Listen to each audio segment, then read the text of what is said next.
Hello and welcome back to Reading in the Peers, where we chat about and discuss all sorts of movies. My name is Gary O'Brien, and with me as always for the monthly movie awards, it's my co-host David Scanlon as we present our accolades to the films of June 2022. So stick around, we hope you enjoy.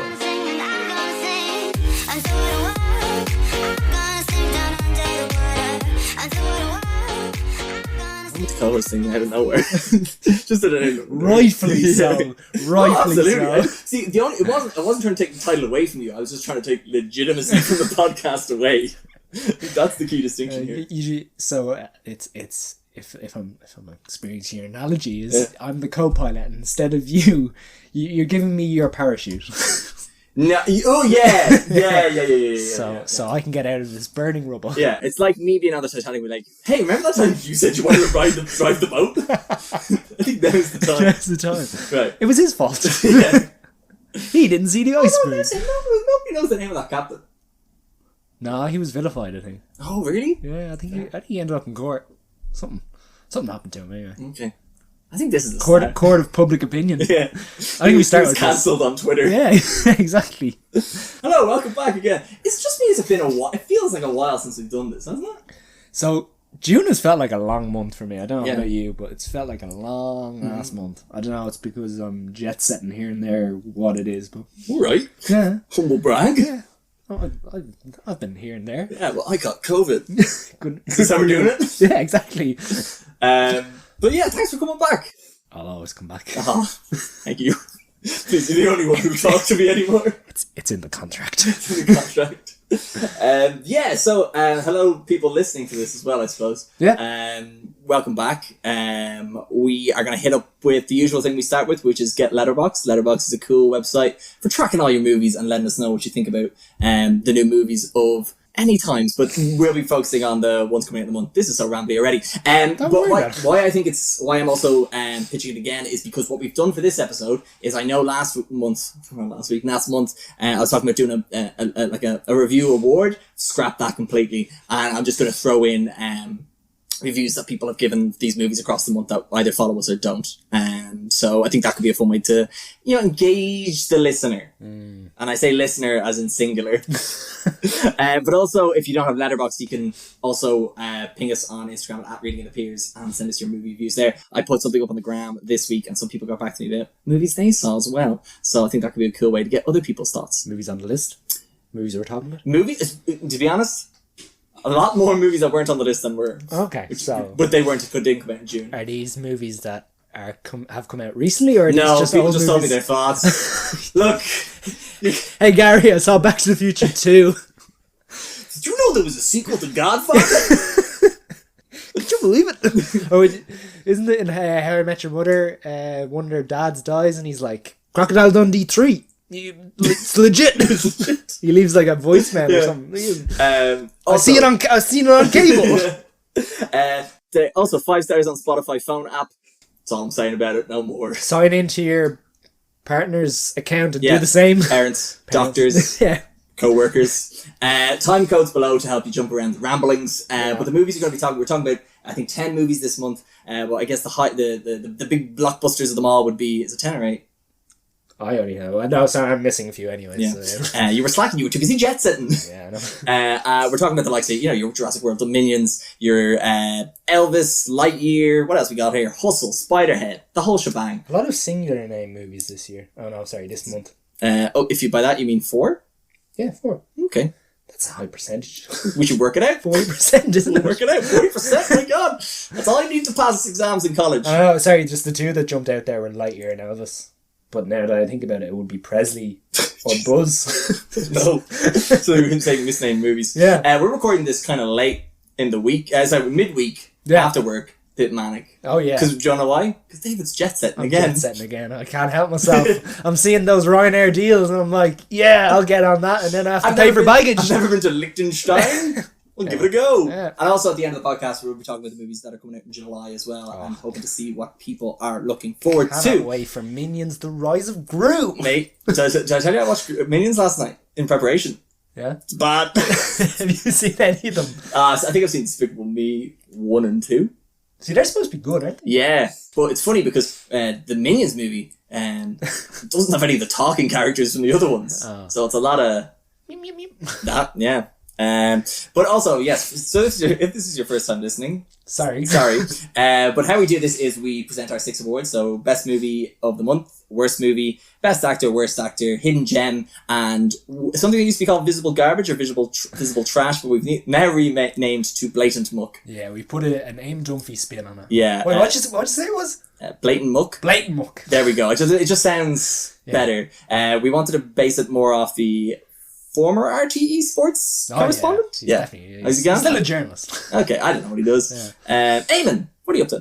And also, yes, so how we do this then is we also we vote on it ourselves. So it's the Academy of Reading and the Peers vote. There's only 2 members, me and David, but if it goes to a tiebreaker, the producer breaks the tie. So initially the producer was me until people gave out that I had too much power. Then we got the magical deer from the Fantastic Beasts franchise, the Chillin', to come in. Last month we had multiverse versions of Gary come in and do it. But as people may know, petrol's gotten very expensive, and that is not a feasible cost for the podcast anymore. Yeah. So for this month, what am I doing? I've decided to reach out to David Attenborough's younger brother and asked him, how do you clone people? And he's made me a clone of Gary, and he's sitting there in the corner, but I've decided to make it more accurate and cover him in feathers. He's more like a dinosaur. He's more like a dinosaur. He's more like a dinosaur. Exactly, yeah. Oh, he looks but very also, like if you a want to dinosaur. stop, you just you put your hand up like that. Yeah. And back off. A lot of hand movements. Yeah. That was a lot to get out of the way, but yeah. That's it. That's the intro, Gary. Yeah. Well, thanks for listening, guys. Yeah. We're only 7 minutes. Jesus. Right, let's get talking about this. We're going to start with our Best Actor Award. We've got some good nominees here this month, but I think we should start with the Baz Luhrmann nightmare that is Elvis. Gary, come on. Be sound. Some people's dreams could be some people's nightmares. You know what I mean? That's true. My nightmare is losing a Champions Cup final in La Rochelle. I'm sure from people in La Rochelle, that's their dream. People can have different expectations of events, David. Some people like to be very, very dizzy in a cinema. I don't. Okay, I think the best way to start this is it's a phenomenal performance. Okay, so Austin Butler plays Elvis. Fantastic. Yeah, I wouldn't even say he is, he's the main character, but he shares screen time with obviously Tom Hanks's Colonel Tom Parker, and him being the narrator of our story. I felt early on it kind of took away from Elvis, but as the movie goes on, you see more and more of Elvis throughout. But absolutely phenomenal, and I wouldn't be surprised now by Academy Awards season coming up next year that he's in the hunt or whatever. Yeah. But as you say, as a movie as a whole, I had a lot of issues as well. So to clarify my opinion on it, it's a good movie for people that like Baz Luhrmann movies. Yeah. I don't like Baz Luhrmann movies. I don't think they're bad. I just don't like them. Yeah. It's why my review started with no thank you very much. Exactly. I'm polite about my disagreement with the movie. But and I think it's a bit of an unusual spin that it's not it's a movie about Elvis, but not really about him so much as the influence of other people on his life in a way. Yeah. And it's not really like the usual biopic movies like your Bohemian Rhapsody and Rocket Man. But I think really what ties it together and what I think makes it a phenomenal movie is Austin Butler's Elvis, who I may have given a bit of shtick for. Quite a lot actually of shtick, for no reason whatsoever than that I enjoyed picking on people. You saw that trailer and you were like, I've got so much material. I saw the trailer material. a million times. They played every movie and I was just getting sick of it. But I think when you because he doesn't, if you ever watch Elvis or any interviews with him or see him perform, he's not really like Austin. Austin Butler's not really like him. He does his own take on it. Yeah. But I think it actually, from watching the movie, it actually really works. Yeah.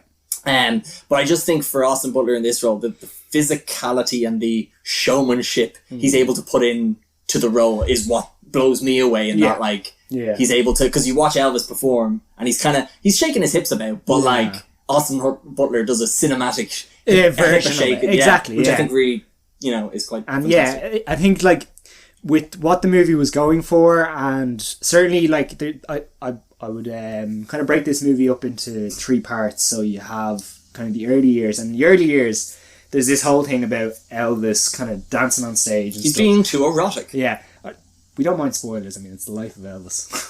Oh, if anyone doesn't know the life of Elvis, what are you doing?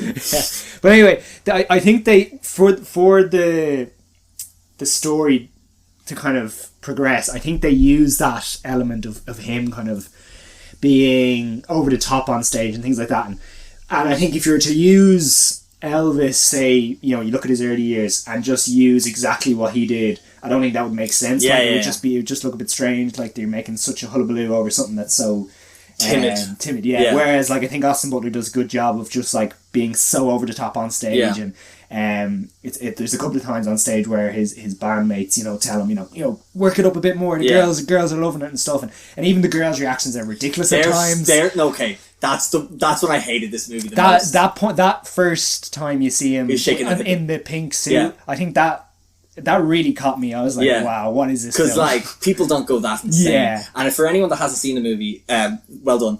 But also, if they happens to have seen Austin Powers' International Man of Mystery, that's effectively the scene with the fembots. That's kind of what happens, in that a man is doing weird dance moves and women are effectively breaking down. It's very off-putting. But again, I think it just goes back to Baz Luhrmann over the top. Yeah, it's what he does best. But in terms of so.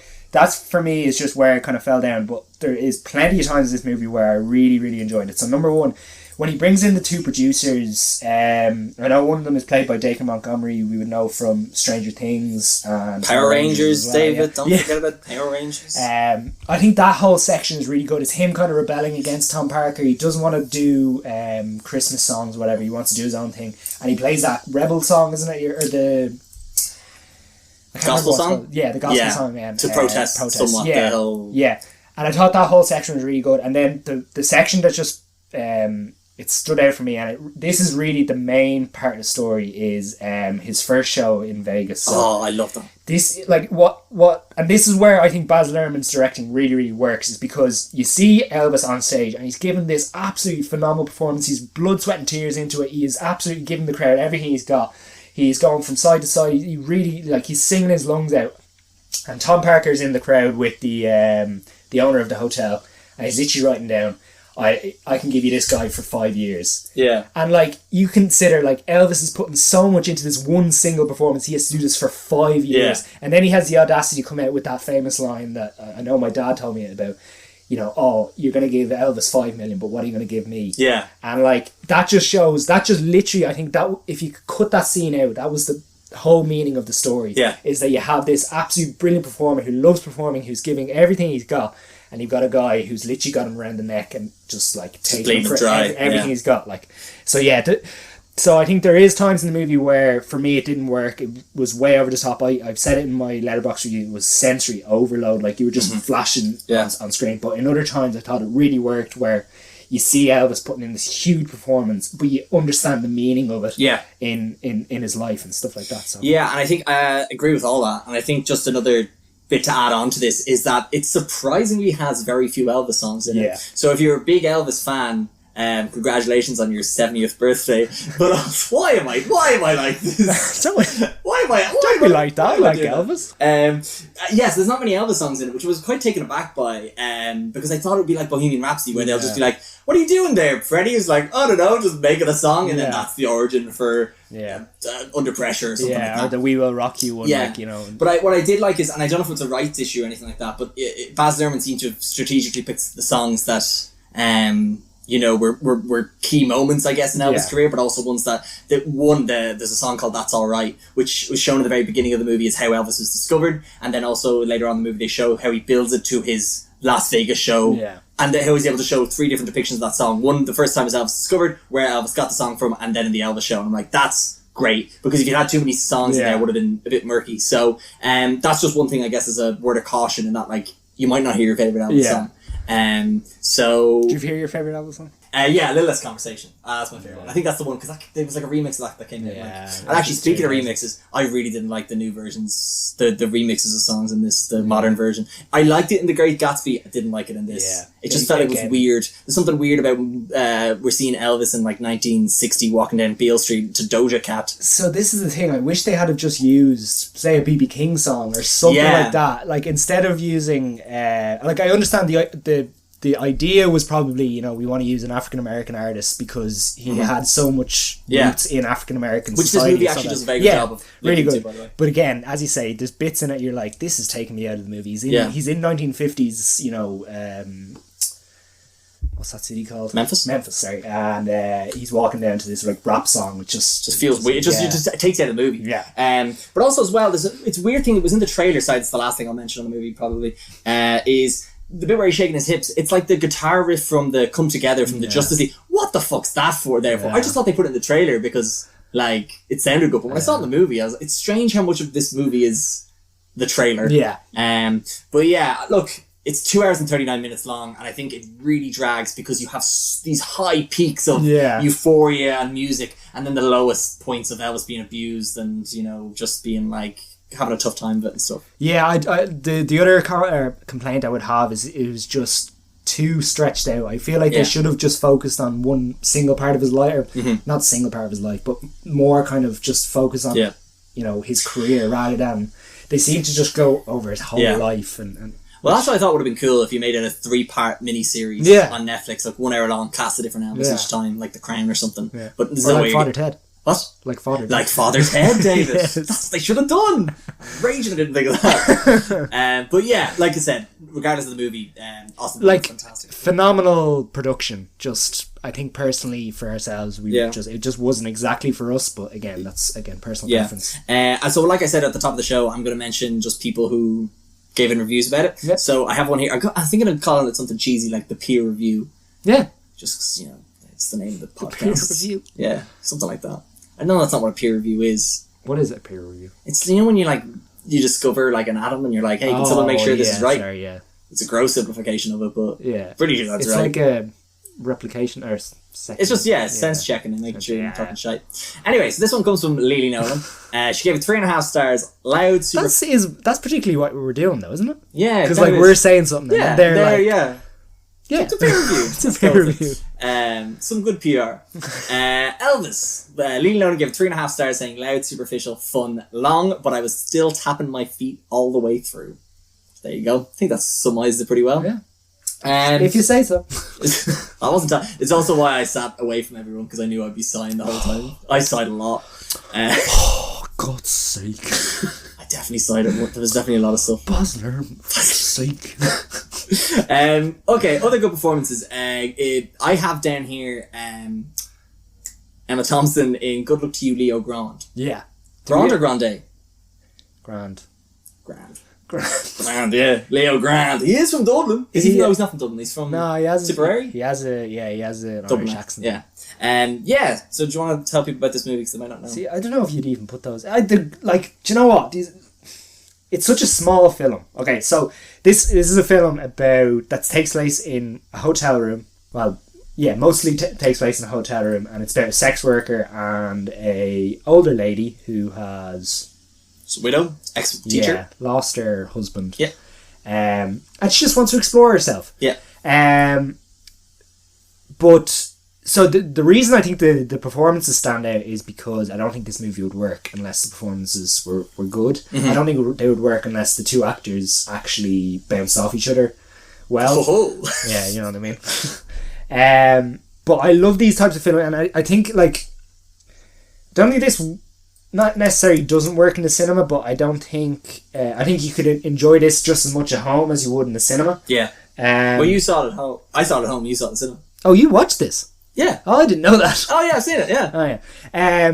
But what I would say is this, I think, is actors doing actors really flexing their muscles because there's nothing else they really have to play off. Yeah. Like, because it just takes place in the one room, there's no kind of element of, you know, there's no place to hide, I think, is no the way I'm trying to say. It's kind of like, I think it's kind of like a play. Yeah. That, like, it could easily be staged as a play. Yeah. And I think, I agree that, like, it doesn't work without the actors being good. And I think what maybe I give to them more in their favour is because I've never seen roles like this. Yeah. I think that's why I kind of wanted to talk about them a bit, just because, like, I think the role Emma Thompson plays and some of the things she's asked to do in this movie, I think could either be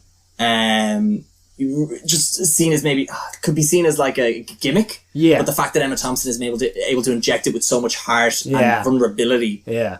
That makes it such a strong performance because we can't compare it against anything else. It's the first thing. And like you definitely see like a transition throughout the movie of her character especially. Leo less so. I think you see points in it where he becomes a little bit more vulnerable. You can see, pinch points in his character, but certainly Emma Thompson's character, where like at the start of the movie she's a completely different person as to what she is at the end. But I think the other thing is this movie has a lot of really strong messaging as well. Like I think apart from the more basic one, which is about sex working and the whole safety behind it and kind of the argument over that. But I think also like some of the things that are like the pros around it, I guess, that are not often thought about, and I guess like some of the other kind of maybe more comforting elements of it rather than the lewd elements. Yeah, exactly. But also I think the whole idea of where Emma Thompson's character is in her life and the things she wants to do that she maybe didn't get to do in her previous life, I think that's again really well explored. But and as you say, I think the main thing about this film is it's so sweet. Like there's nothing about it where it gets crude or anything like that, or it kind of devolves into maybe something where corny. Yeah, exactly. Yeah. It's just human content really, and that's probably why I enjoyed it so much. Yeah, and Emma Thompson was on a talk show called Seth Meyers, and she was talking about how they did a lot of rehearsals and stuff like that, and they did a lot of stuff like, okay, what are you comfortable with? What am I comfortable with? And they a lot of like prep went into it, and they spent a lot of time together to kind of grow that connection between them. So like a lot of prep went into it for something that looked quite simple. I guess, absolutely, as well. But yeah, I just think it's a really interesting message. I've never seen it before, and they probably won't get any Oscars for it, but I think definitely, I think Emma Thompson has performed a role that definitely opens the door for seeing more characters like this. Yeah. And also for your man who plays Leo Grant, whose name Daryl McCormack. I'm very much intrigued to see what he does next. Yeah. No, absolutely. You said next James Bond, potentially. I just think he has that confidence. A cocky side to him. There's something good about an Irish James Bond. I don't know what it is. I could see him being like a Roger Moore type. What does Roger Moore do? I can't do Roger Moore. No, James. I'm trying to think of a single Roger Moore. He has that like deep voice. Yeah, and I get you. Yeah, it's that little charm. It's that little Irish wink. Yeah. Hello, Gary from the future here. I forgot to say this here, and if you're wondering why the mic is better, I'll explain it later in the episode. But the peer review for this movie was from Kira. She gave it 4 stars, and she says a heartwarming, intimate movie with good humour throughout. The confined setting works beautifully, fantastic performances from McCormack and Thompson, an enjoyable watch with a load of emotional moments. God, that's brilliant. There you go. But yeah, okay. And then the last one I wanted to mention was, these like the performances this week were like this month. This is a shite month for movies in a way. I think. Is it? I think the big movies disappointing. Disappointed. But I think there is some there. Yeah, no, there's some really hidden gems for sure. Yeah. I'm more happy with the hidden gem movies than the big ones. But the last one, I gave honorable mentions to Cha Cha Real Smooth and The Black Phone. Yeah. But I think the last space in this I was going to give to Hustle. Yeah. Kind of as like an ensemble one. Yeah. Because yes, Adam Sandler's great in it, but like it's so frustrating. You see him in this, and then you saw him like, what was his last one for Netflix? Like Hubie Halloween. Yeah. Mate, you're so much better at one of them, but I know one probably gets more clicks and downloads. Yeah. But it's just like there's nothing on the level of Uncut Gems or anything like that. But it's still like solid. But it's him doing a solid acting job. Yeah, I think I see Brad Pitt doing this role. Yeah, and I think he enjoyed it. Like he's a big basketball fan himself, so I think he enjoyed doing this role as well. But like he plays that kind of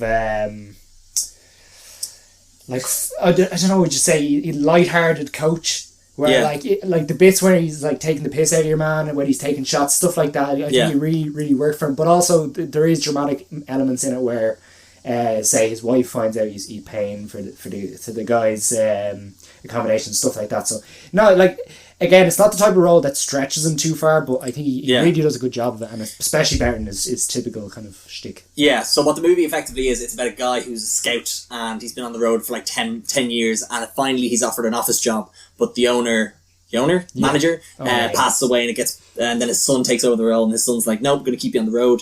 But all of a sudden Adam Sandler finds a really interesting talent, but he's not really he's not like an official athlete, or he's not like signed with any league. So the son of the former owner is very hesitant to take him on, but Adam Sandler kind of bets all to make this one kid work, to show he's got the chops to have a coaching gig. So it's a very generic Oh, story, yeah. I find, Yeah. where it was just like, you kind of knew what was going to happen, and Yeah. that, like, you know, he was told no, but he kept training the kid, and then something might happen in the middle of the movie that makes you doubt if it's going to happen, and like, it's all that sort of stuff.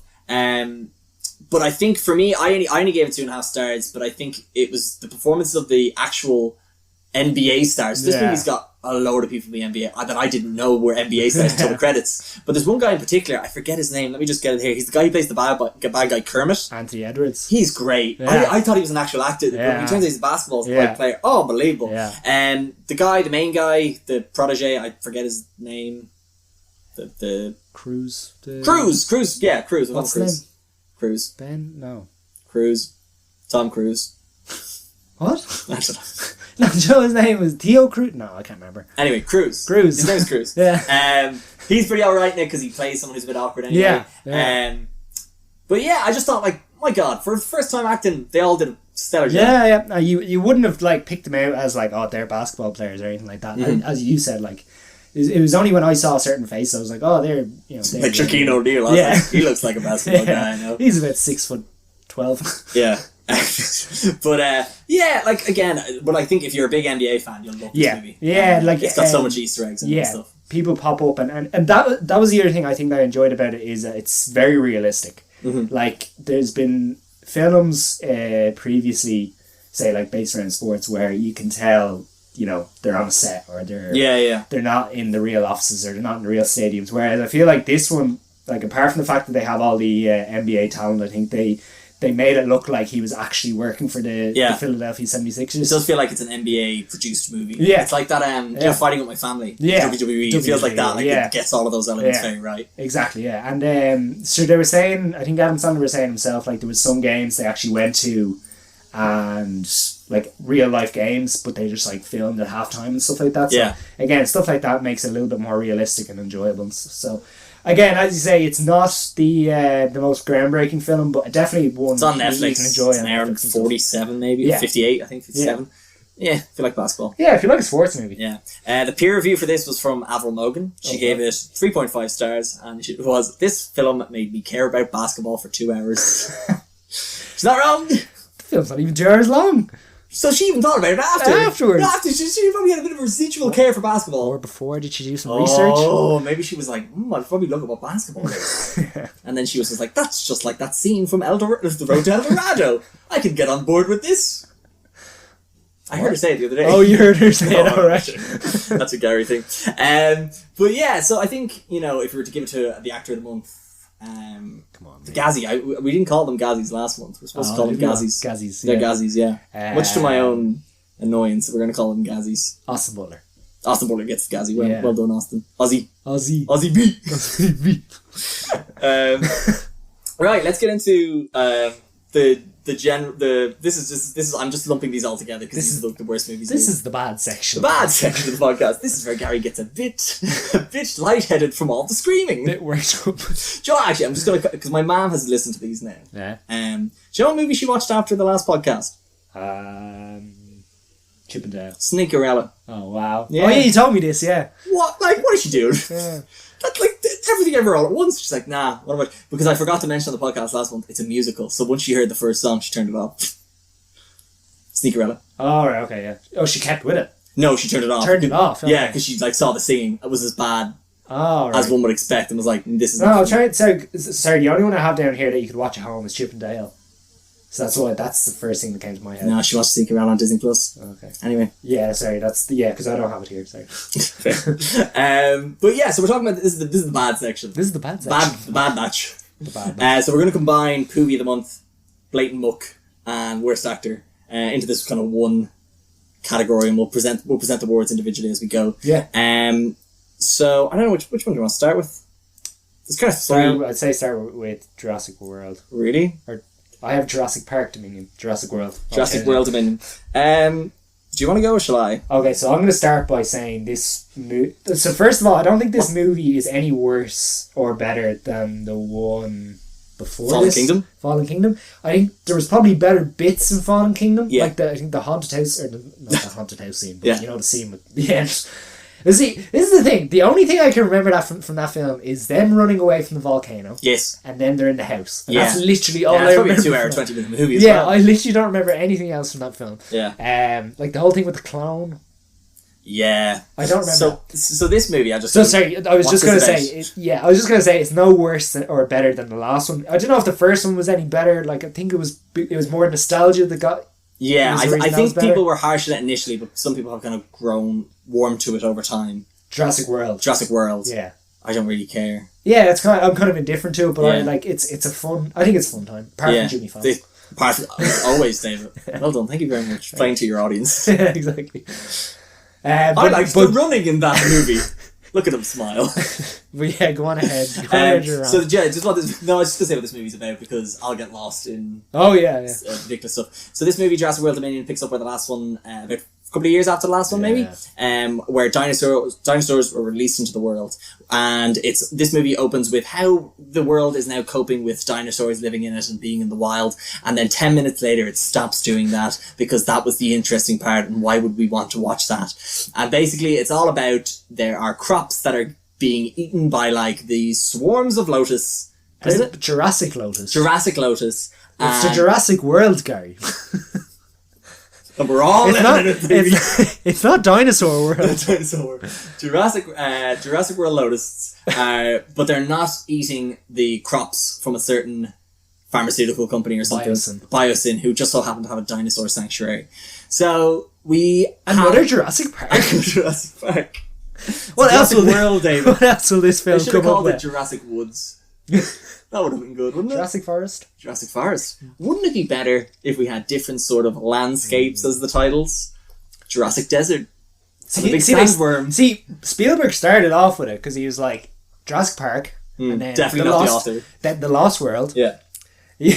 And then Jurassic he World just went 3. straight back to Jurassic Park 3. Oh, did he even do the third one, did he?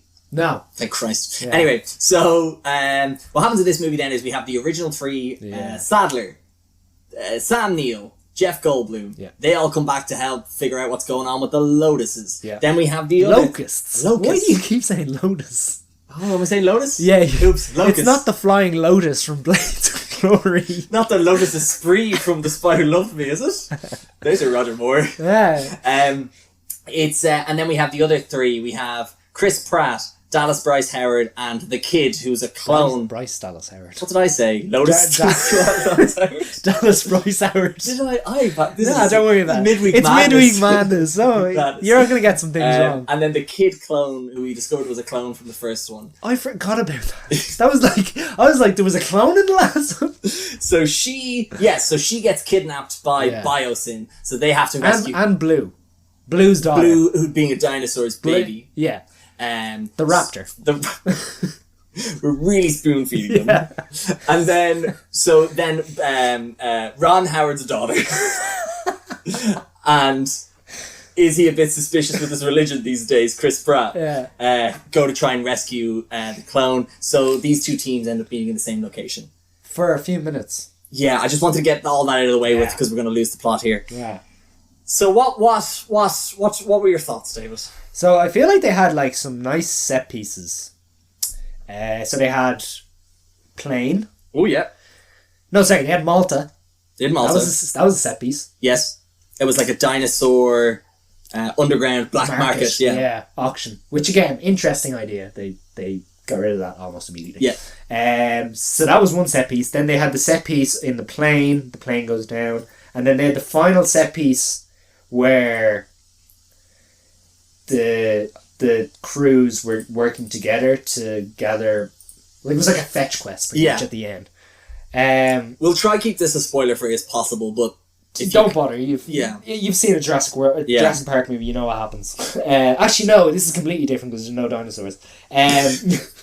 But I feel like what they stitching the movie together. They just didn't know what they were doing. And they had about 4 different ideas. I definitely think they had 2 ideas and they were like, we'll just put them together. So my thing was they should have done one movie with the old cast and one movie with the new cast. Do it like Infinity War and Endgame. Yeah. But I reckon, Bryce Dallas Howard. Yeah. You got it. Looks today you got it. Confirmation. she doesn't want to do acting anymore after this. She wants to move into directing, Yeah. which we've seen her do some stuff with Star Wars, and they've been very good. And Chris Pratt is a bit of a sketchy commodity these days because people are angry with him and the church he's associated. No, it's just like no, yeah, I get it, but like yeah. Anyway, so like from a studio point of view, you don't really want to be like doubling down on that because if this movie didn't make a lot of money, which I'm not too sure. It does make a fair bit of money, and they don't want to bank on that. Yeah. You know, just in case things do go bad. Yeah. Which we've seen studios bank on an individual, and he's going from bad to worse. But yeah, trying to stitch these two teams together, it's so forced and stuff. Yeah. And, I just think the movie is boring, and there's no stakes. Yeah. Well, see the thing is, I want to see a dinosaur eat a steak. Yeah. So, first of all, I like the idea of the corporate espionage with the locusts. But why is it in a Jurassic World movie? Yeah, I don't understand. It's a movie about pest control. Yeah. Then, as you say, there was no stakes. None of, why couldn't they have killed off one of the actors? So, that could be in their contract, they couldn't get killed off or something. Here's my theory on this. Do you remember everyone got mad when they killed Harrison Ford in The Force Awakens? Spoiler for The Force Awakens. 7 years ago. Yeah. Do you remember everyone got mad about that? Yeah. I feel like that's why. Except for Harrison Ford. Oh, he was out of the moon. Yo, I want you to kill me. In the movie, yes. Drop a door on me. I don't do good Harrison Ford. What's it? Get me the hell on that plane. Anyway, I wonder how many of those I'll keep in. So I reckon they didn't want to kill. They should have killed Chris Pratt. They should have killed Bryce Dallas Howard. They should have killed somebody. The fact that spoiler alert, no one dies in it. But they brought in new people, and none of them died. But they were the best people in it. Yeah, I know. They actually were. Ramsey and the pilot. Yes, that's their goal.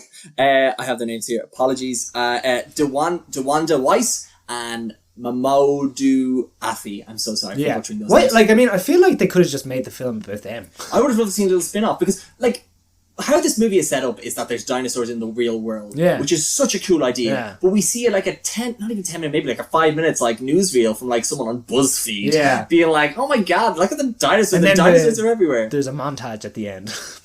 Oh yeah, which I thought was nice, but it's... what was the 2.5 hours? Yeah. And I understand if Ono Boyle's listening and he's a little smug there, being like, "You said it was going to be good, Gary. Shut up." I had high hopes, all right. Yeah, and I can understand your idea behind you thinking it would be good because you're getting Sam Neill back, getting Laura Dern back. They just wanted that big dirty cash. Yeah, but it's just very disappointing, and but they were good in it. People do a good job in it, and I wouldn't even say is there anyone who's a bad performance in it? Maybe really no. No, there's no bad performances. I like the CEO guy, the Tim Cook lad. Yeah. What's his name? The actor's name? He plays Peter Parker's dad. He plays Peter Parker's dad in the Amazing Spider-Man movies. He plays Tim Cook. Yeah. It's not even him. Yeah. His hair is the same as Tim Cook's. His glass the same as Tim Cook. He's very 2D, but you don't really want anything kind of more. Yeah, that's supposed to be bad guy. Yeah. In Jurassic also, Park there's movie. a bad guy in the movie that's turned good for some stupid reason. Yeah. It's just at the end. It's a stupid movie. It's such a wet fart of a finale, as they called it. Yeah. Make a TV show, spin it off with the characters, get Ramsey and the pilot their own fucking thing. Yeah. There's so much stuff you could do. The potential for this movie is what frustrates me the most, and not how much potential it had. Yeah. So we're gonna give it one of those 3 awards. We'll see. We'll get to it. We'll leave you suspense. Yeah. Oh yes, and the peer review for this one was sent in from John_Hack. He gave it 1.5 stars, and it's a quote from the movie where one character says, "You did good," and the other one replies, "No, it's been an absolute disaster," to which John says, "There is no better way to describe this movie." Correct. Right, I just figured out my mic was on the wrong setting, so it might sound better now. Who knows? Hopefully no one's actually heard Gary for the last hour. I'll be sad. No, I always get picked up on yours. I'm very loud. Yeah, I can see. But yeah, so the next bad movie of the month was Spiderhead with another Chris. We've got 3 Chris's in this category. We got Chris Pratt, Chris Hemsworth, and Chris Evans. Yeah, everyone hates Chris. Everyone hates. Oh, you stole my joke. I recorded that the last time. You son of a bitch. So Spiderhead. Yeah. What's it about? Okay, Spiderhead is a Black Mirror-esque drama. Thriller. Thriller. We say thriller. Yeah. It takes place on a prison island where Chris Hemsworth is doing some biological chemical testing on inmates in his prison. And these chemicals can change can affect your emotions, mood, stuff like that. Your brain, the chemicals going into your brain, change your mood and emotions. And Miles Teller is one of the inmates, and he is being tested on, and so on and so forth. Look, this movie had about enough story plot for an hour-long Black Mirror episode, but somehow they stretched it out to an hour and 40-minute movie. It's based on is it based on a book or a short story or something? Yeah, I think it is. There you go. Yeah. Do you know what? It's fine. It's so fine. It's like, it's not. No, if I paid to go to the cinema too, I'd be very pissed off. Yeah. Because it's the definition of a Netflix movie. Yeah. In that it's harmless, but why did they make it? Yeah. Do you know what I mean? Like it had a lot of potential, I think. Like high budget as well. Conceptually, yeah. They is it high budget? Those shots from the exterior. Yeah, I suppose. And like they built those sets. Yeah. I just in my head I'm thinking they're in the same location for a lot of it, but yeah, but like when you consider how shite it is. Yeah. And like Chris Hemsworth, obviously you paid him a lot. You paid Miles Teller a lot. Yeah. I reckon though, this is part of Chris Hemsworth's Netflix deal that he signed. So then it's like they just tick it off. it's like what's his face? I think Channing Tatum had to do Magic Mike or something. Yeah. I like it's an interesting concept, but there's for me I wasn't really invested in any of the characters. Yeah. Like there's reveals throughout the like. Do you want to spoil it? No, I'm not. There's not even a spoiler, but like there's a reveal about like 1/3 of the way through where you find out one person did one crime, but then you find out later on in the movie that they did the same crime, but it was worse. Yeah. But like. What? Yeah. I didn't care. Why do I care? Yeah. It was weird. And like there was like some levels. Yeah, there was a whole incident with Miles Teller why he was in this prison. Yeah. And I just didn't really care. Yeah. He was beat up about it, but I was kind of like, okay, but like you're currently getting chemicals tested on. Like that's more pressing in my head than your. I don't know. I don't care. Yeah. I don't know. It's just and I've struggled to see who this would who they're trying to get, like just get the more Netflix numbers. Say like, hey, we got a big Chris Hemsworth movie coming out. I'll keep my subscription on. Yeah, I suppose it's disappointing as well because it comes from the Top Gun Maverick director. Yeah. So that was a bit annoying. But I wouldn't say nobody really does a bad job in it. No, exactly. The script probably could have been a bit tighter. Yeah. Like, but from a visual point of view, it's all good. I will say the end got very cheesy for me. Yeah. It got very weird. What about when they played Hall Notes? Okay, so this is my thing.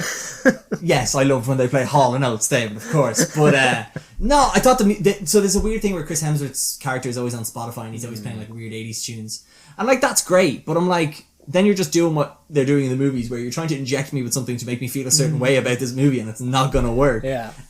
Because the Hall and Oates plays, but like I shit you not, in the last scene, the last like end credit, the last like set piece or whatever, the song changes 3 times to make us feel 3 different things. I'm just like, you can't paste over a bad movie with songs. Yeah. That's what the Suicide Squad was. Yeah, exactly. The first one, sorry. But not the Suicide Squad. Yeah, Suicide Squad. Sorry. But yeah, it's not worth checking out in my opinion. No. It's great to see Miles Teller a bit more. Chris Hemsworth. Why did they get Chris? I understand why they got Chris Hemsworth for, but bring someone else in to do a weird, wacky job. Do you know what I mean? Yeah. Let Jake Gyllenhaal do this. Yeah. Something like Okja. Yeah. Have you seen Velvet Buzzsaw? Yeah. Let him do weird stuff. Yeah. As in, like, Chris Hemsworth was trying to be... Actually, it comes... This is mentioned in our peer review. Let me grab it now. Go for it, yeah. It's in this Hessian sack where I keep all the mail-in entries. No, it comes from Emma Callis. She gave it 2 stars. Yeah. And she said, had potential, but it was like it didn't know what type of movie it was trying to be. Premise would have been an excellent sci-fi/horror, and Chris Hemsworth can definitely play scary, but can someone let him know he doesn't have to try act funny in every single movie? See... now? Chris Hemsworth in Bad Times at the El Royale, and he plays a really good character in that, who's like frightening. Okay. Even though he's only in it for like 15 minutes. Okay, didn't know that. They advertise him a lot then. Yeah, I know. Yeah, Okay. but yeah, in this like, and then like Miles Teller beats him up as well. Yeah. I know that's not really a spoiler, but Well, there's might be a reason why he's able to do that. yeah, I suppose. The drugs aren't even used that cool though. Yeah, They're not really like Like, there's nothing interesting, super interesting. There's one thing they do where they make two characters have sex, yeah. but that's in the trailer. Oh, is it? Yeah, Right. I thought you enjoyed it because I'm a pervert. You're right, David. Yeah, that's between this and good luck to you, Leo Grande. I just sought out sex movies this month, David. what was the best sex scene this month? That's how I opened my letterbox. I'm like, what looks sexy this month? Yeah, like it would have been interesting if, like, do you know what, they use it at the end?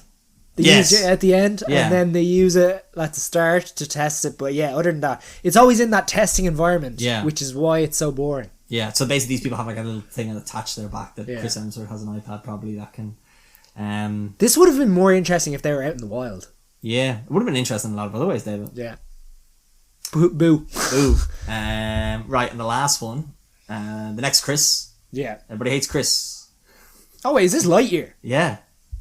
Oh, this should be in Poovy, is it? No, this is Poovy, Worst Actor, and Visible Garbage all tied into one. Oh, okay. Sorry, yeah. I'm just tying them all together because these three were nominated for all three. Yeah, that's fine. Because we didn't... Like, look, there's also another movie that came out this month. There was a few movies that came out this month that I was going to watch for bad movies. Just like, how much do I like value my own sanity? Do you know? Yeah, I was going to watch... So, the other way I love to have a big rant. Yeah. I had my rant movie for this month. I was going to watch The Father of the Bride. It's a new remake of it. Yeah. But it's got Andy Garcia in it. Nice. But I was going to do a whole like, oh, you can't remake a Steve Martin movie. I was getting remember like the cheap, but Yeah. I just don't have the energy. You know. I'm a bit tired. I had COVID this month. My lungs hurt. Yeah. So, and then there's another one called The Man from Toronto with Kevin Hart and Woody Harrelson. I looked at that and I was like, no, thank you. Avril watched it, Avril Morgan, and she put up a review saying, what you call it? I'm on heavy painkillers and I still couldn't like this movie. Nah, like you know exactly what it is. It's gonna be shit. Yeah. So I guess the only reason I watched Spiderhead was because that's why I think we need to change the worst movie category to something else. No, not worst movie. Maybe worst actor. Why? I just don't like being negative, David. I don't like seeking out bad movies. Hold on. Like, there's the worst. The reason we have a worst actor category is when we see an actor who we know can do a better job. Yeah. Isn't doing their job. Okay. And they're underperforming. Okay. So Should we call it something else then? no. Okay, fine. We'll keep it as worst actor. These Hollywood elites don't need any more Pampering. pampering. Yeah. That's fair. No, that's fair. Okay, yeah, we'll talk about Lightyear anyway because I do think it definitely, of all of them, Yeah. goes under what you call it, visible garbage or sorry, blatant muck. Blatant muck. Gary. Blatant muck. So Movies this month. Blatant muck. So Lightyear is basically based upon the premise that in the original Toy Story movie in 1995, Andy the kid saw a movie that made him go out and buy Andy the kid. Andy the kid. He's very long. He's very long. That's why I love Woody so much. He then, he saw a movie and then that encouraged him to go buy the Buzz Lightyear toy that we saw in all the Toy Story movies. So what Pixar decided to do was like, hey, we would like to make money. So they then decided to make this movie and called it the movie that Andy saw in 1995 that inspired him to get the toy. And can I jump into the peer review straight away? Yeah. It doesn't come from anyone we know. I just saw it and I had to be Go for added in. It comes from Joel Dusher. He gave it 2 stars and he goes, in 1995, this was Andy's favourite movie. And then his follow-up then is, in 1995, Andy was a stupid, dumb fucking idiot loser kid who loved a bad movie. Congratulations, So sir. I just had to fill that in because I think that's what takes away from this movie is because it's trying to make us believe that it's the 1995 movie Andy saw, which is its biggest drawback. There was no such thing as time dilation in the 90s. Oh, I will say it probably is a better is as good as understanding of time travel is in 1995 as this movie represents. Yeah. Have you ever tasted vanilla ice cream, Gary? Yes, I have. Because that's what this movie is. It's vanilla. vanilla ice cream. Yeah. It's so cold and bland. it's so boring. It's just so. Do you know what? There's an injection of there's an injection about halfway through where we meet a character, the cat. Can't remember the cat. Socks. Yeah, Dax Socks. he should be in a better thing. Yeah. He should just be in such a better Also, thing. you say halfway through, it's the first 15 minutes, but I can understand why you think of this movie. No, because you know the way you meet him first, but Yeah, like we don't yeah, see him yeah. properly until then. Yeah. No, it's totally fine. It's totally Yeah. like I don't know what they were thinking of doing that whole time dilation thing and see. No. Like I can understand the whole concept of Buzz trying to right wrongs, Yeah. but like It's just a stupid movie. Like, what? Who thought this was a good idea? Like, but I will say, looks fantastic. yeah, Voice acting spot Yeah, on. yeah. Some really good messages in this movie. yeah, But what the fuck was the thought process around any of this? My easy answer would have been like, make a 1995 blockbuster, like with really cheesy slow mo, like make something super 90s and stick it on Disney Plus and everyone loves it immediately. Galaxy Quest. Galaxy Quest with Tim Allen, no less. But also there's a TV show, a kids TV show called like Buzz Lightyear Star Command. Yeah, I would have liked seeing some planet hopping. That's what, Or they stay like on one planet. an adventure across the It's galaxy. So like it's a movie where Buzz crash. There's a whole fucking what is it? Colony of people going through space, and they go to investigate a planet, and Buzz they try to aliens. escape. What? It's aliens. It's aliens. They crash, and they have to try and get off this island, but they need not island, sorry, planet, and then they need some super special fuel. So Buzz goes up to test it, and when he comes back, it's been 4 years later. So every time he tests, it goes 4 years. Yeah, because he goes closer to the speed of light, so time. Hyperspace. Yeah, time moves differently for him. Sure. Why not? Yeah, I like they just. I think they overcomplicated it. I think Far they too just much. tried way too much. So, who was it? Jeremy Jams, I think, said it best, where he was like, they just tried to do message first and Yeah. then fun. Like, there's good messages in it about, Yeah. like, you know, it's alright to make mistakes and... Working with teams. Working in teams, and also, like, this, maybe some subtext and, like, you know, Buzz being, like, a typical white male American who can do it all by himself, but then he's obviously dealing with all these, like... you know, an elderly woman, a young, like a young black woman, and then Taika Waititi. Yeah. And he's saying no to them. I don't need you, but it's all working together. Like there's some messages but it's just not fun. I don't know why kids would like this. No, exactly. It's not a It's kids not a movie. kids It's movie. so sad. Yeah, no, it's so bleak, It's isn't so it? bleak. Yeah. It's just like.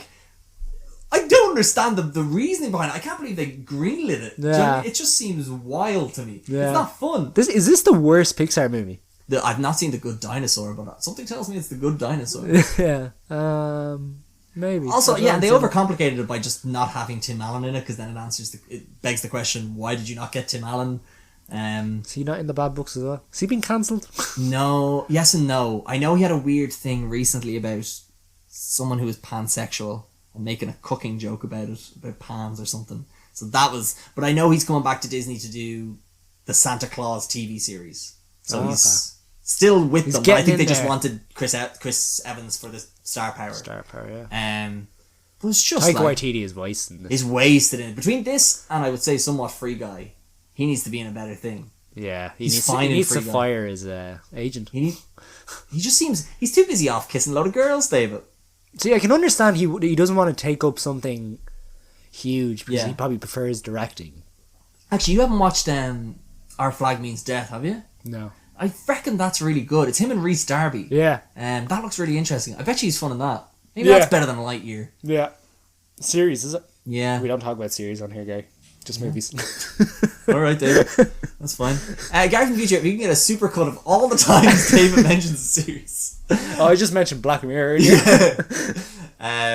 But yeah, anything else about this movie? No, as I say, if you've tasted vanilla ice cream, you've seen this movie. Anything else to say about it? I can't remember what my review was. Oh, I mentioned the cat. Yeah, the cat's great.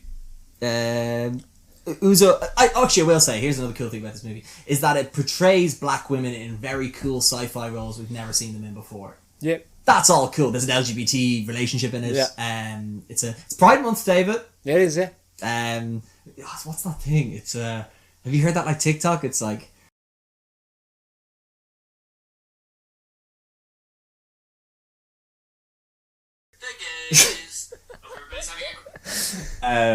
so yeah, that was great to see, and the fact that Disney were like, no, we're not cutting it out of like the movie, so it's going to be, you know, not so it could be shown in other countries. That's all cool. Yeah. But is this what we want from our fun Pixar kids movies? Again, I'm aware that we're two 20, like mid to late 20-year-olds complaining about a kids movie, but I watched Minions last night, and I'm like, I could see a kid loving this. Yeah. Lightyear. No, Besides but Socks the Cat. it still should be enjoyable. Yeah, it's not enjoyable. It's not enjoyable. No. There's far too much darkness in it. Yeah, it's bleak. I feel like you should give this to Ridley Scott. Yeah, exactly. Do a Prometheus. live action remake. Yeah. But yeah, I don't know. So they're all our bad movies. Yeah, so I think Visible Garbage, or sorry, Blatant Muck. Blatant muck. That's a tough one. It's between Jurassic World 3 and Lightyear. I think for me, Jurassic World. yeah, I would say so, because they should have learned what people wanted from a dinosaur movie, and it wasn't. This is the sixth I know. movie. It's the sixth. Sixth movie. Well, Come the on. fourth. It's the fifth Toy Story one. No, it's the Yeah, it's franchise, different. Yeah, no, it's different Different franchises. Different. David, I think they actually find that this is the movie based on the toys. This isn't the one with the toys. Such fucking terror. Mythic Madness. That's great that my mic is better quality now, so people can hear the delusions. Yeah. I think okay. We'll give Jurassic World 3 the Gazzy for Blatant Muck. Yeah. Congratulations. I think for Poovy of the Month, I think it has to be Spiderhead or Lightyear. Spiderhead is just a bad. No, Spiderhead Or is is a bad movie. Or is it Jurassic World 3? You give it both. Sorry, what did you give? What did you give Blatant Muck to? Jurassic World 3. Oh, okay, so you're. We also give that Poovy. Which is the worst of those three? I would say it's Jurassic World. It probably is. So do we give that 2? Yeah. Fucking double gazzied. Yeah. And then also, what do we Because do? again, I think a Jurassic Park movie should be enjoyable. Well, not enjoyable, but you know what I mean. The fact there's no big action set piece that we're like, that Yeah. was at least cool. Yeah.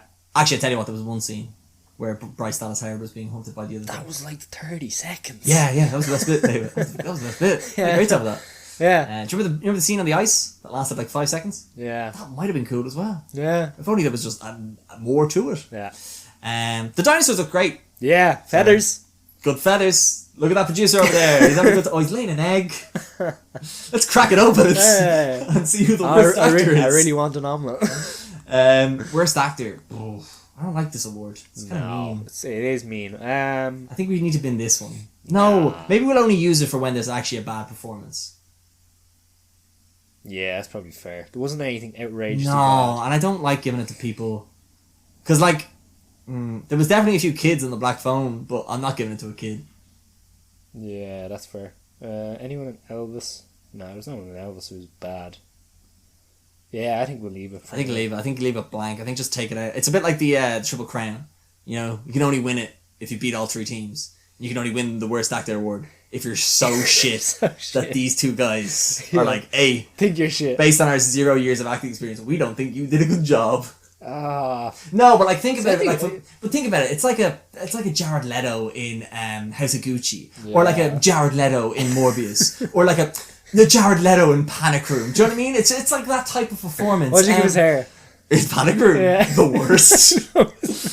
Ridiculous. That was definitely his idea. Yeah, 100%. Well, sorry, this is a weird tangent. But my favourite, I love reading the IMDb trivia section, and in Panic Room, there's a bit of trivia that says, Jared Leto did all his own stuff. I'm like, of course he did. Of course he fucking did. Yeah. Anyway, so I think we leave it blank, unless it comes to us later on. Yeah. Okay. Fair. But I'm ready to leave it blank. Yeah. Right. Let's keep this moving, because my God. What about Max? Oh, I'll get back to it. Who? I was gonna say Max from Black Phone. He should have solved that way quicker. Nah, but he's still good though. By the end of it, I was quite happy with him. Okay. At the beginning, I wasn't too fussed. Right. Let's power through hidden gems, because we're into this a fair bit now. Yeah. Right. I'm gonna start with Cha Cha Real Smooth. Cha Cha. It is a movie about a 22-year-old guy just out of college, doesn't know what he's doing with his life. His girlfriend's moving to Barcelona, so all of a sudden that's what he wants to do, because he's kind of attaching himself to her plans, because that's, he doesn't want to have to think of his own future, but if he just follows her, but he has no money, so he's working in I think it's called Meat Sticks, like this fast food restaurant place. Nice. But it's Pride Month, and he gets asked to bring his little brother to a bar mitzvah, where he is basically just trying to get everyone jazzed up and trying to get everyone all, it's a really boring party, so he's like, come on guys, and he's going around trying to get everyone to dance, and he's a really good party starter. And he sees this, mother and daughter. The mother's played by Dakota Fanning. Dakota Fanning? Dakota Johnson. Johnson, sorry. And it's and she has a daughter who's autistic, and they're not dancing, and then he's really sweet with her, and he's able to get her to like get up and dance, and then the mother gets a bit of a relief to be like, oh my god, I've never seen anyone like that kind to her. And then all the moms at the party are then like, my god, this guy knows how to start a party, so they start to hire him for bar mitzvahs, but also things ensue where all of a sudden Birthday parties and stuff, yeah? just bar mitzvahs. It's bar mitzvah season. Okay. I wanted a bar mitzvah. I was watching this, like, why did I not get bar mitzvah? Because you're not Jewish. Yeah, that's a fair point. I didn't think of that. It's pretty simple. Damn it. But what you call it? It's but basically he falls in love with the mother who's older than him, but she's engaged, and it's all about him trying to deal with what he's doing in life versus sometimes what is an easy out by falling in love with someone who maybe looks as if they have their life together in a way, because it's either falling in love with a girl in Barcelona because like, there's someone who has their life together, I'll get with them, or look, there's someone who's older than me, I'll get with her. And there was a scene in the beginning of the movie, so it's not a spoiler, where he hits on one of the entertainers at a bar mitzvah when he was younger. So he always has this thing of like basically going out. He's a cougar hunter, David. Nice. Wait, the girl has gone to Barcelona? No, that's his own age. No. But yeah, I guess it's a really nice coming of age dramedy about just a guy trying to find his place and what he wants to do with his life, and also just helping this young girl with autism. It's really sweet, so of course I hated it. No, it's painfully sweet. It's very, very sweet. The main guy is the director, Cooper. This Ray. is the fucking fucked part about this movie. The guy who directed this, lead actor, incredible performance, really good, really charming. I really loved his performance. I haven't seen him in anything else before. And so I think he's only directed one other movie. One or two other movies, I think. Shithouse is one of them anyway. Yeah. But he directed this and he acted in this, lead star, and he's fucking 25. And it's miserable to see. But also, there's no... I can't follow the movie from directing or anything like that. For me, it falls down in that it's a bit mushy, and also it just kind of drags a bit at the end because it hits all the story beats you think it's Pride Month, Gary. It's Pride Month. But I was looking for sexy movies this month. But yeah, so it just falls down for me there. But it's such a solid movie with solid performances. Nice message. It's on Apple TV Plus, so if you have that, watch it. But I think the peer review, which no one I know has seen it, so of course I had to get one from someone online, because I think it's very good because it sums up. It's very relevant to me as well. So this is from I.Simon, who gave it 1.5 stars, and he says a movie made for people who unironically believe Coda deserved to win Best Picture. Which I can kind of understand because that's a super cheesy kind of mushy movie. You love that movie. I fucking love that movie though.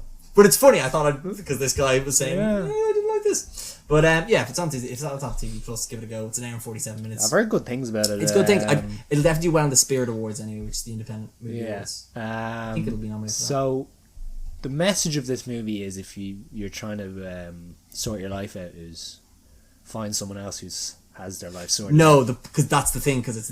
Because that's not working. You shouldn't do that. You shouldn't do that. You need to sort yourself out.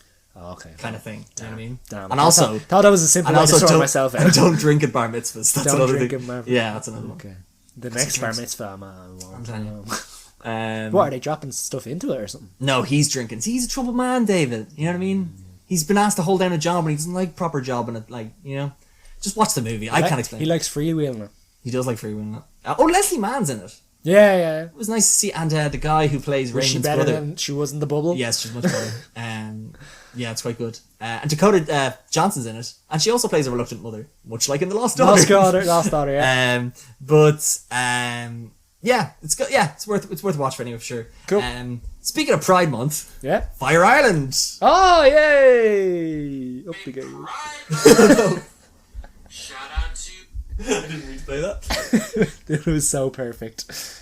Fire Island is about a group of gay friends who go out to said island, Fire Island, for a week-long event of partying and stuff.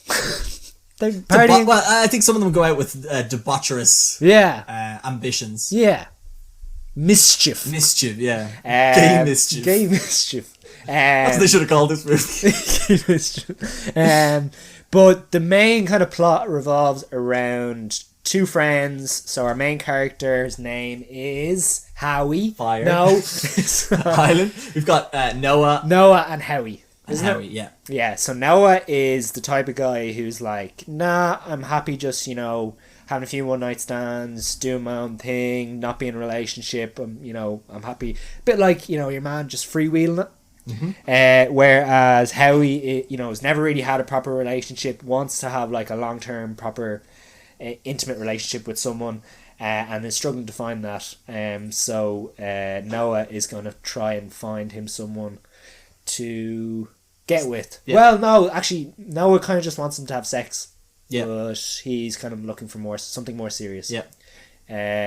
So the thing about this is very, very generic. If this was a group of guys going out to Ibiza and partying hard for a week, I'd be like, yeah, fine. Whatever. But the main point about this Straight is... girl mischief doesn't have the same ring to it. It's just, like, we've seen it before. It's Mean Girls and stuff. Well, it's another type of movie, but continue.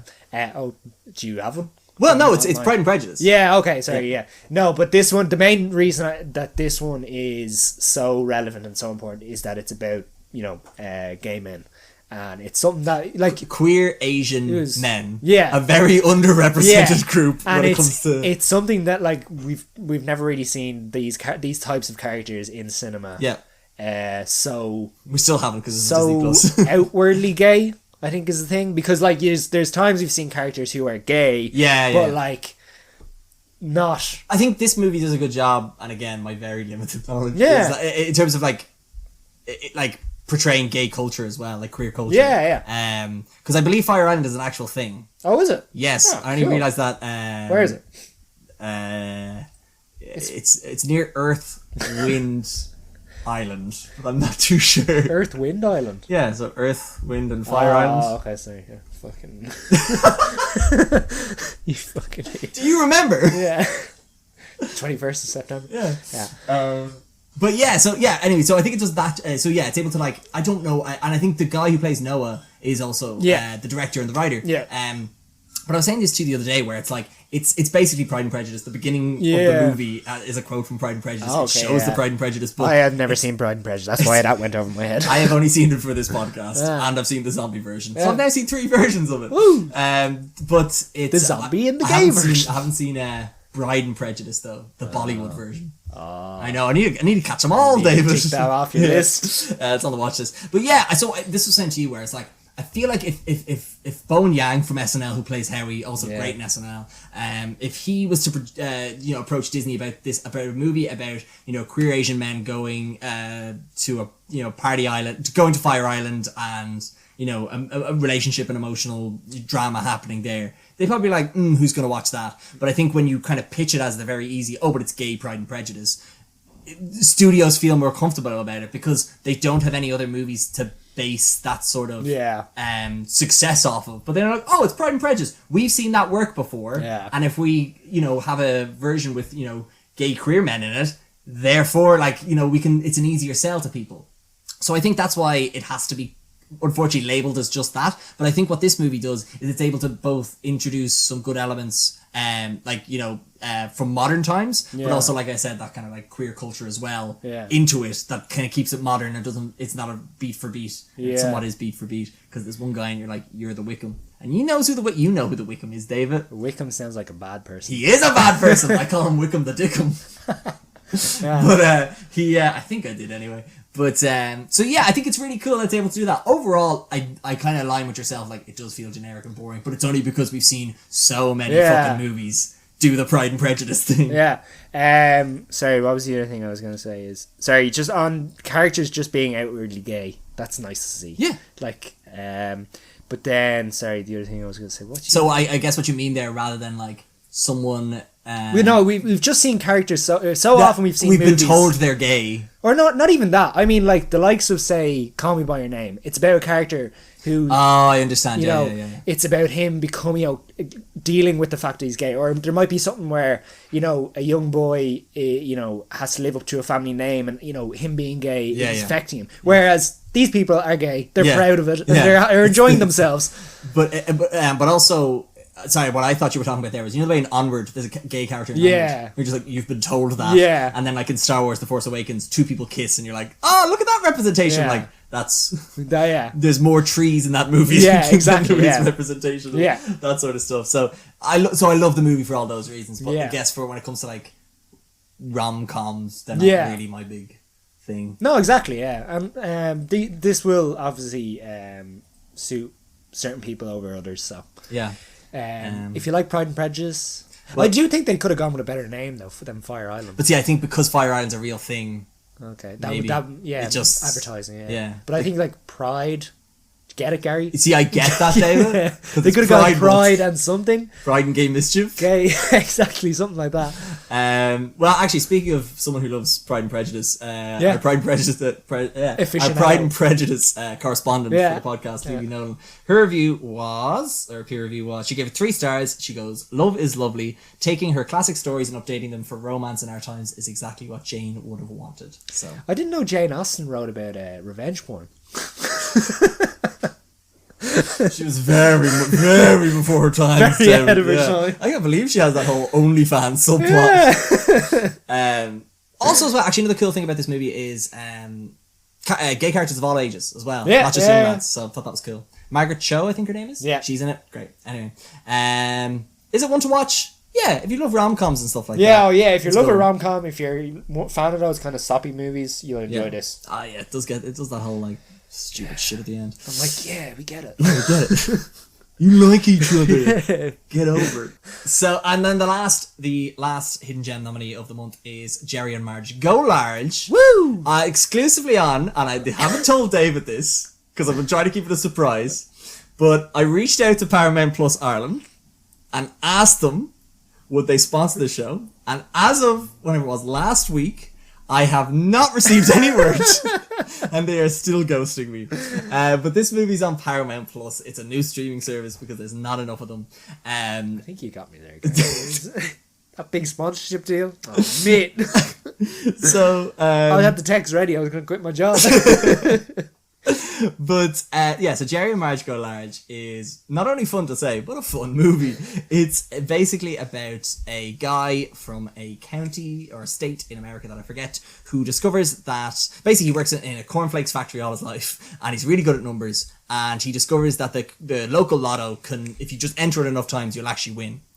And you're guaranteed to get money back. So after he retires, he doesn't even know what to do with his life. His kid's buying him a fishing boat, and he's like, "I've never fished a day in my life. Why the fuck am I?" So he's bad at retirement basically. And then he discovers this lotto thing, and then all of a sudden it becomes his like. He gets really excited about it. He starts taking out his savings. He's never been adventurous in his investments at all in his life until this comes around. And him and his missus, they'd always kind of talked about work being like a thing where they didn't really like get on or talk or do things together. But then all of a sudden this brings them together, and it's a really sweet story about not only them rekindling their love in a way of excitement of like feeling like they're young again, but then also what they do is the entire town invests in this lotto. They set up a company and people get shares in the company, and what they use is the money that's raised from the lotto is then pumped back into the community, so they're able to have the jazz festival again. Woo! It's just such a like harmlessly sweet 1 hour 36-minute movie, and of course there's the conflict because the college kids from Harvard discover this as well, and it's them competing against each other,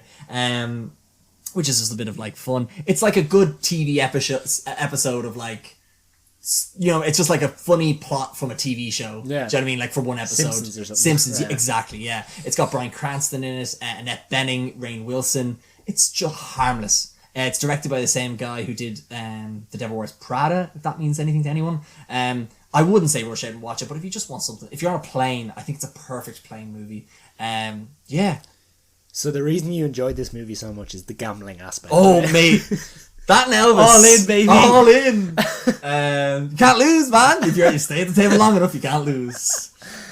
That's what they say, right? Always split on a 7. What? You always fall. You always stick on a 16. I don't know.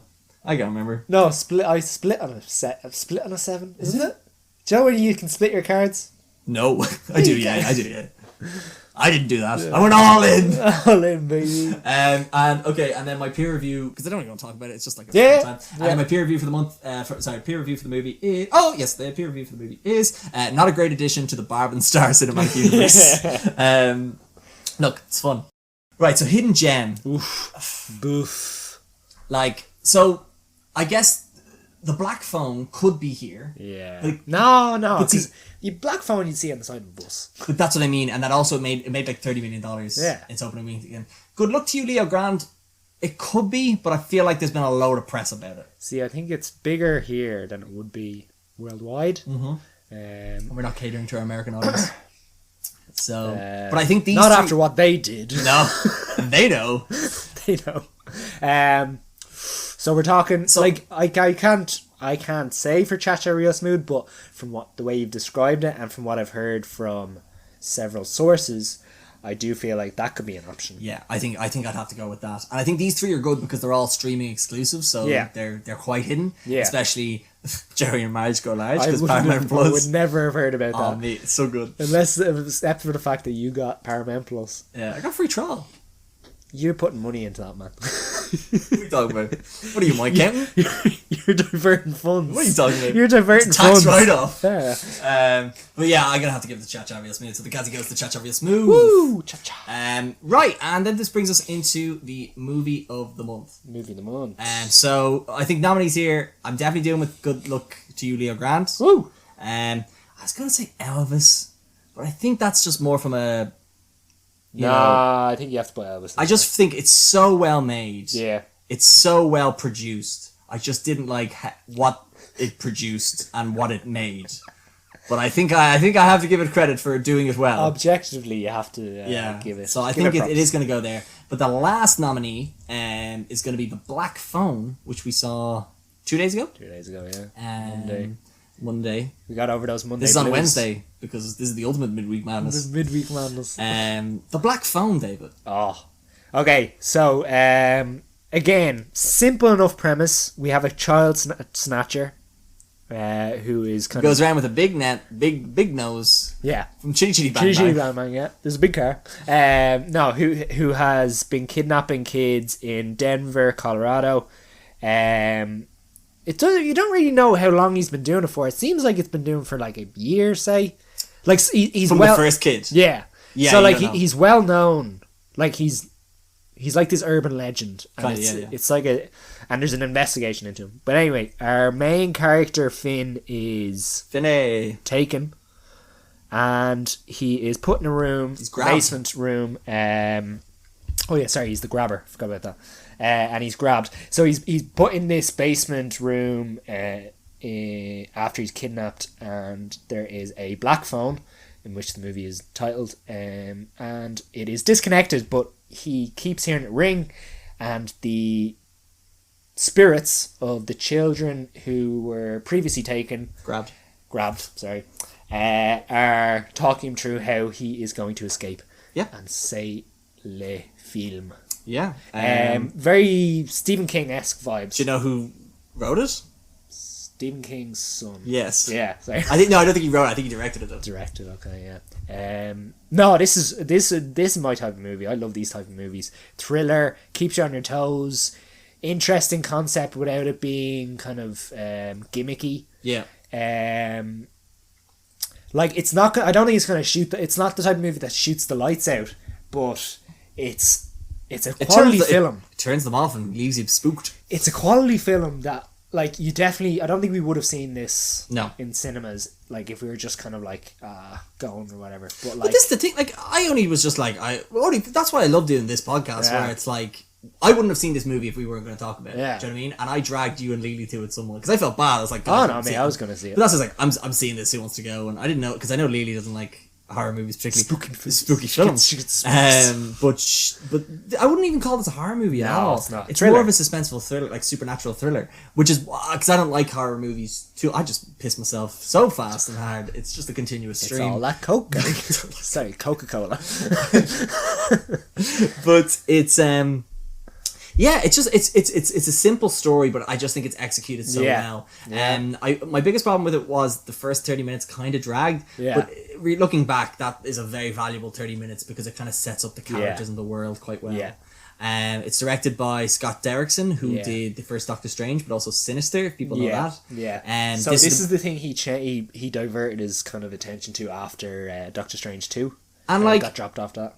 And fair play, because this is better than Doctor Strange 2 by a mile. But also, it's so simple. I can imagine, having seen what Doctor Strange 2 turned out as, I could see him want refreshing. Yeah, refreshing. Like, just it's based on a short story.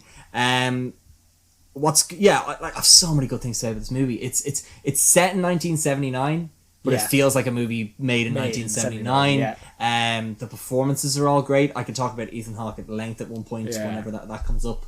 But it keeps you guessing somewhat. It's suspenseful. It's engaging. It's everything you want from one of these types of movies. Do you know what I mean? Pretty brutal town, isn't it? Like just kids getting beat up with rocks. Yeah. So like the movie starts with like a load of kids in fights and stuff. Yeah. And all of a sudden the kids who fight get caught. And I thought that was going to be a thing, but then it's not being a thing. That's not a spoiler. I just want people going down the wrong route that I was going down.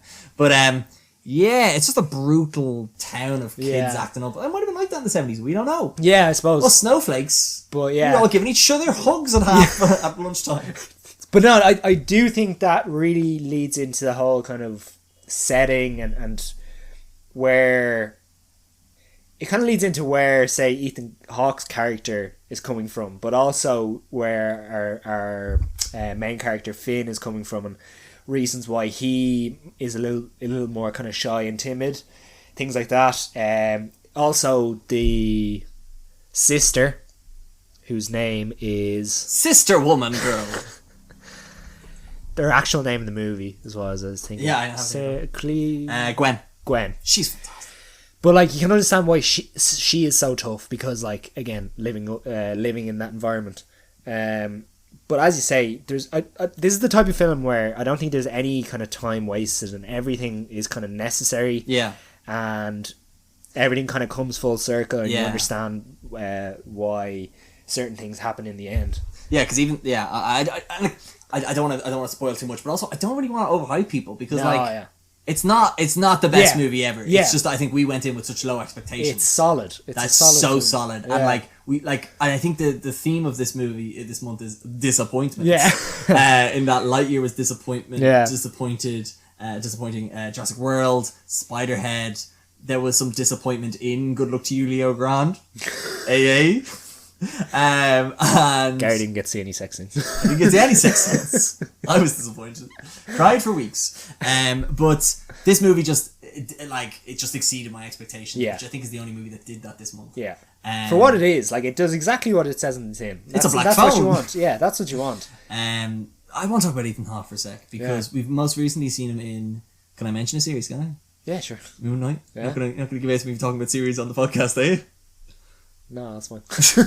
But what you call it? He's great in this. He's in the North one as well. Could have mentioned that.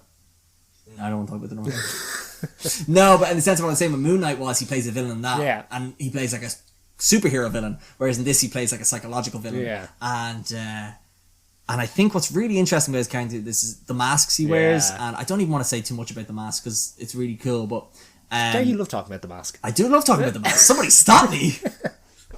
But he, what you call it?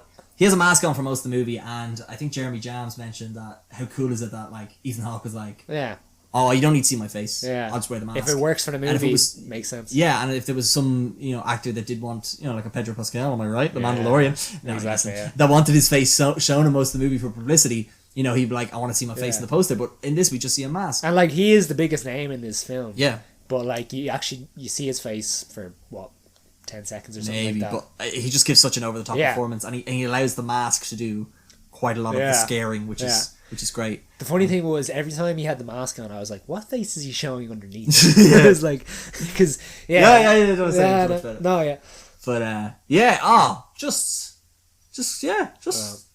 again, it was the reason I think I enjoyed this as much as I did is because, as you say, because everything else was just so disappointing beforehand. Elvis, Hustle, not Jerry and Marge Go Large.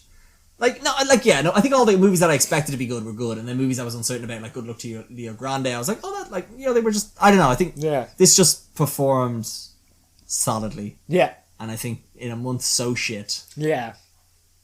I think this might be movie of the month. Yeah. Is it? I think so. It feels weird. I would never would have called this in a million years. I would also say try and go see this in the cinema, because I think watching at home, if you're pausing it, it would just ruin the whole atmosphere of the movie. And also just make sure there's no one opening a very, like, what I can only imagine to be a 50-kilometer wide bag of chips behind you. Did you hear that person? Yeah, the crisps. What the fuck are they at? Anyway, make sure there's none of that. Yeah. But try and go see this in the cinema on your own. On your own, yeah. And then walk home. Yeah. But yeah, did this get movie of the month? Yeah, it does. My God. I can't see anything else there that beats it. And also the peer review for this was from not someone we know, but Zara Gwen. She gave it 4 stars. She said, I would have died so fast because I wouldn't have answered the phone. And I think us snowflakes know what it's like to not want to make phone calls. You'd be like, look, just text me, man. Just text me. Actually, that was the other thing I was going to say, is the setting is used really well because there's no technology. And stuff. Again, makes sense. Oh, the kid acting, by the way. Phenomenal. Madeline, what's her name? Madeline McGraw, I think. Madeline McGraw and Mason Thames. Yeah. She's fantastic. The girl's fantastic. Yeah. She's actually in a few things. I think this is like his first one. There's also some lighthearted moments with her, which are very Oh, good. she has a line in this movie. That's what we should do. We should have nearly like a best line. That would be too hard. Imagine trying to go... Well, unless it was something memorable, but like... Tell me a line from Fire Island. I'm gay, and I'm on Fire Island. Or Hustle. Oh, no, there's a good one. I love basketball. No, do you remember the bit where he's like, on Hustle there, he's like, your mom's a whore. And then he's like, oh no, your mom's not a whore. She doesn't get paid for it. That's those moments we were talking about earlier. That was quite good. Yeah. Well, yeah, oh my God. Are those our awards? That's it. Jesus. That's June. Thank Christ, that's over. Yeah. Well, June, I mean, not this. I enjoy doing this. It's in the contract. I signed a 5-year contract. It was such a bad idea. I thought it made sense. Keeping you here forever. But we've got July to look forward to, David. Oh, can't wait. We've got Minions 2, The Rise of Gru, which has some of my favourite memes I'm seeing online at the moment. Is it actually called Minions 2? No, sorry, it's called Minions The Rise of Gru. Because I thought that actually would have made more sense because it rhymes. Minions 2, and I love a good rhyming movie. Yeah. Minions go to Rise of Gru. That's what I would like to see. We've got a movie coming out on the 7th of July that I have been waiting months to mention on the podcast. It is the... Really? Yeah. Well, I have the latest installment in the Thor franchise, which I have been wanting to talk about in the podcast because I want to give it its right name, which is Thor 4, more Thor par favor, which is the only thing people should be calling this movie. David looks so depressed because I've done this for weeks. Thor 4, more Thor par favor. How's that not the best name ever? I like a name that rhymes. I've set that up. It's canon. Okay. Yeah, I'm looking forward to this. I'll change it in my list. Please, thank you. So yeah, we've got Minions 2, Thor 4, more Thor, por favor. Por favor. Por favor. Por favor. Lotus. We got The Grey Man, Where the Crawdads Sing, Nope, and DC League of Super Pets. Any of those movies, David, that you're particularly looking forward to for July? I don't know what Nope is about, but I'm interested to see what happens. So it's the latest Jordan Peele movie after Us. The trailer's being very, very cryptic about what it's actually about, which I do like. Yeah. Happy to see. We've also got like The Grey Man, which is the new Russo brothers movie with Chris Evans, Ryan Gosling, and Ana de Armas. Yeah. This one, I just have this thing about movies like that. If they really had faith in this, it would be coming out in cinemas. It is. Oh, it is coming out in cinemas. So it's coming out in cinemas and for a week and then going to Netflix. Okay. Well, then I'm more interested because I thought it was straight to Netflix. No. But no, I'm interested. Yeah. Yeah. Thor 4, I'm interested as well. Yeah, I've been enjoying the trailers and stuff. Yeah. And there's been good publicity about it. Has there? Good, okay. Yeah. And then there's obviously like Where the Crawdads Sing. Yeah. That looks interesting. I think we talked about it last month because I thought it was coming out then. Yeah. DC League of Super Pets. Have you seen The Secret Life of Pets? I've seen the first one. Is this anything like? It looks like the same animation? Doesn't Probably it? is, yeah. Yeah. But these ones are Super Pets. They should have called it The Secret Life of Super Pets. DreamWorks aren't WB, is it? No, they're WB. someone else now. Universal. Yeah. Not Okay. sure. Yeah. So so we've got a bit of a shit month ahead of us. No, we don't. What? Stop that. What? One? Stop that negativity. What are you talking about? Like, okay, Thor that could be 4, shite. Thor 4, more Thor, por favor. favor. Okay, so Catching on. Yeah, that's all right. Okay, could it be? Marvel's been shit these days. Well, I think I have faith. Taika Waititi. He's lost the plot of it. If you see him on the press tour, Yeah. Here's another tangent because apparently this podcast needs to be longer. Have you seen it every What time are he you keeps on getting asked about the new Star Wars movie and if he's written it or not? He's always like, oh yeah, man, it's completely. He goes, but what is, like, I don't know what this accent is. He goes, but what is riding at the end of the day? Good for him. Yeah. Okay, so Thor 4, more Thor 4, Par for 4. The Grey Man. That looks good. You just said you weren't sure if it's going to be good. Yeah, because I didn't think it was coming out in cinemas. Okay, fine. Okay. Look, I have total faith in Ryan Gosling. As you should. Yeah. Once he stays very quiet and stoic in the movie, you know it's going to be good, which is why I'm looking forward to Barbie. Yeah, exactly. The Where the Crawdad Sings, it could go either way, but I'm interested to see. And Nope. I'm interested to see what Nope's about. Yeah, I've actually never seen a Jordan Peele movie. Oh, mate. I know. Mate. It's what the watch list is for. I'll get round to it. Treat yourself. But obviously the best movie is going to be Minions: The Rise of Gru. I would watch Us first, then Get Out. What, has he done anything else? That sounds like instructions. Yeah. That's how you do As in, like, someone should watch Us and then get out of the room. Yeah, exactly. That's what I was going for. Because his movies don't make it. Okay. Yeah. I get you now. Right, should we wrap this up, David? Yeah, about time. That's another good movie. I've seen that. Right, okay. Well, ladies and gentlemen, thank you so much for listening. One thing I will say, if people enjoyed our nonsense ramblings of midweek, would you prefer more of this or less of this? Oh, that's really good. That should be the poll. More midweek madness, less midweek madness. Yeah. Third option, get out and watch us. Yeah. Okay, but like I said, thank you very much for anyone who's listened to this or any of the other ones. Let us know what you think about movies, and we'll mention it more on the I don't want to call it a show, on the podcast, whether that be on Letterboxd or Instagram. I'll leave the links in the descriptions, and look forward to July. Look forward to July.